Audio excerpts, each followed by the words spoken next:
Let's talk about something absolutely fundamental to our existence: the incredibly fragile link between the sugar in our blood and our very consciousness.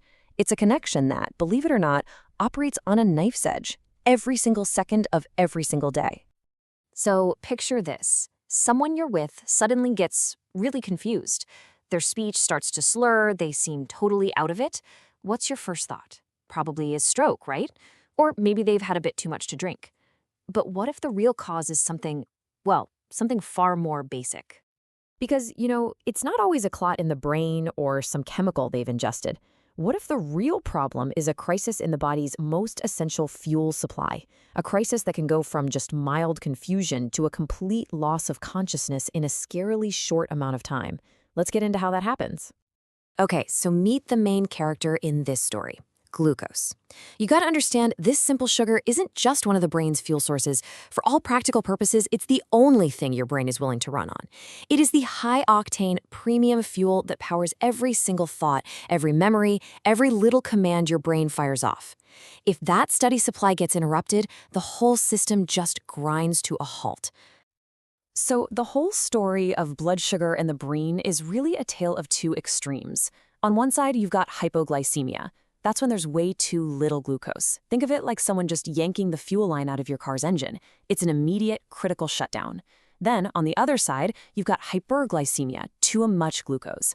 Now, this is more like putting sand in the engine. It doesn't stop right away, but it kicks off a slow, toxic, grinding breakdown of the entire system. Let's tackle the fast danger first: hypoglycemia. This is exactly what happens when that fuel line to the brain gets cut. The impact is almost instantaneous, and frankly, it can be incredibly frightening to witness. Now, there's a technical term for this brain fuel crisis, and it's neuroglycopenia.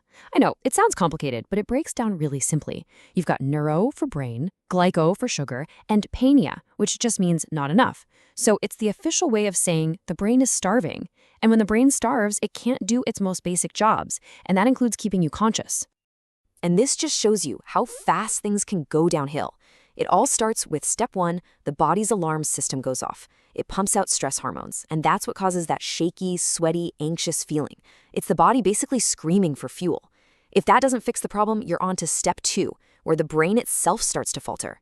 That's when the confusion and slurred speech kick in. And finally, if the crisis still isn't resolved, you hit step three: complete system failure. We're talking seizures and a total loss of consciousness. It's an incredibly rapid and dangerous shutdown sequence. All right, so now let's flip the coin and look at the other side of the spectrum: hyperglycemia.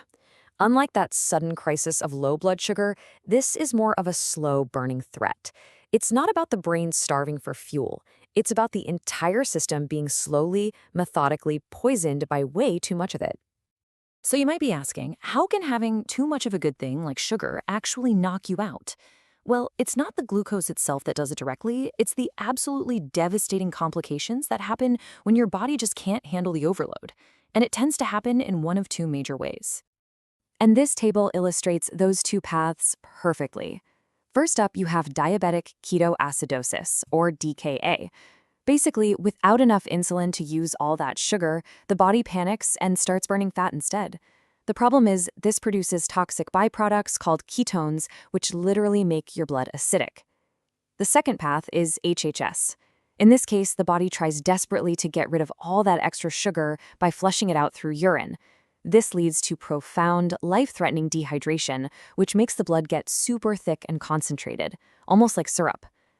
Acidic blood or super concentrated blood, either way, it's catastrophic for brain function. And the symptoms you see, they map directly back to those two crises. That profound drowsiness and confusion, that's common to both. With DKA, you see that characteristic deep, rapid breathing. That's the body literally trying to breathe out the acid. The nausea and vomiting, that's a classic sign that the body's systems are failing. And ultimately, if left untreated, both DKA and HHS lead to the exact same place: a complete loss of consciousness, a coma. Okay, so we've focused on the big, scary, immediate threats. But the danger of high blood sugar isn't just about these sudden crises. There's a much quieter, sneakier, long-term assault happening in the background. And here's the crucial point: consistently high blood sugar acts almost like a corrosive acid in your system. It's a slow-motion attack on the brain's delicate hardware, all the tiny blood vessels and nerves that keep everything running smoothly. This isn't a single event, it's a war of attrition that's fought over many, many years. And the long-term casualties of that war are severe. All that constant damage to blood vessels and nerves leads directly to cognitive issues and memory problems. It also dramatically increases the risk for major events like strokes. And what's really eye-opening is that a growing mountain of research now shows a powerful link to certain types of dementia. So managing blood sugar isn't just about avoiding a coma today. It's about preserving who you are for the long haul. So, after looking at the fast danger of having too little sugar and the slow poison of having too much, we arrive at this one central, unavoidable theme. Our very consciousness is balanced on a metabolic knife's edge. This quote from our source material really just says it all, doesn't it? It is not an exaggeration. The brain's function, and with it your conscious level, is highly sensitive to this one single thing. It is a direct, it is powerful, and it is a completely non-negotiable relationship. So, what are the big things to walk away with here? Let's boil it down. First, the brain is a picky eater. It pretty much only runs on glucose. Second, if you take away that fuel, it's like hitting an emergency stop button for your brain. Third, too much of that same fuel acts like a slow poison. And all of that brings us to the most important point of all.